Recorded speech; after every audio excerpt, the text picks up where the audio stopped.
বেছিকৈ পাছ কৰিব যাতে অৰেলৰ বাবে তেওঁলোক সাজু হ'ব পাৰে আৰু যিসকলে পাছ নকৰিব আমি পুনৰ এই বছৰৰ শেষৰ ফালে নতুন বিজ্ঞাপন দিয়াৰ বাবে চেষ্টা কৰিম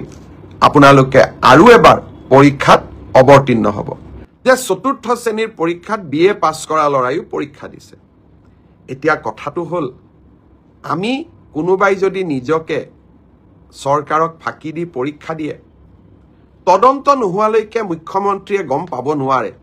কেতিয়াবা আপোনালোকে এনেকে মোক ফেচবুকত লিখে টুইটাৰত লিখে যেন মই সব গম পাওঁ কোনোবা লৰা এজনে যদি বিএ পাছ কৰিও নিজৰ যোগ্যতাটোক লুকুৱাই পেলাই চতুৰ্থ শ্ৰেণীৰ পৰীক্ষাত আবেদন কৰে মুখ্যমন্ত্ৰীজনে কেনেকৈ গম পাব আপোনালোকে খবৰ দিব আপোনালোকক আমি সুবিধা দিম যে এনে যিসকল লোকে আপোনালোকে দেখিব যে লিখিত পৰীক্ষাত পাছ কৰিছে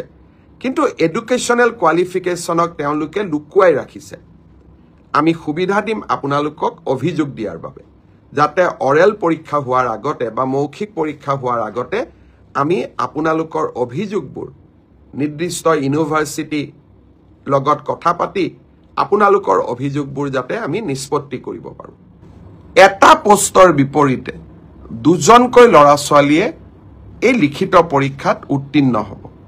শেষৰ নম্বৰটোত যদি বেছি ল'ৰা ছোৱালীয়ে একেটা নম্বৰে পায় তেতিয়ালে হয়তো 3000 পোষ্টৰ বিপৰীতে মই ধৰি ল'ব কৈছো 6000 ল'ৰা ছোৱালী পাছ কৰিব লাগে কিন্তু একেটা নম্বৰ যদি বহু পৰীক্ষাৰ্থীয়ে লাভ কৰে তেতিয়াহলে একে নম্বৰ পোৱা ল'ৰা ছোৱালী সকলেও পৰীক্ষাটোত ডেফিনেটলি পাছ কৰিব অৰ্থাৎ আমি যদি ধৰি লওঁ 50 is a cut off mark কিন্তু 50 যদি 50 জন লৰাই নম্বৰ পাইছে তেতিয়ালে 50 জন লৰাই লিখিত পৰীক্ষাত পাছ কৰিব গতিকে 1:2 বুলি কলেও 1:2 একেবাৰে গ্ৰামাটিক্যাল সেন্সত নহব হয়তো দুজন চাৰিজন লৰা ছোৱালীয়ে বেছিকৈ পাছ কৰিব যাতে অৰেলৰ বাবে তেওঁলোক সাজু হ'ব পাৰে আৰু যিসকলে পাছ নকৰিব আমি পুনৰ এই বছৰৰ শেষৰ ফালে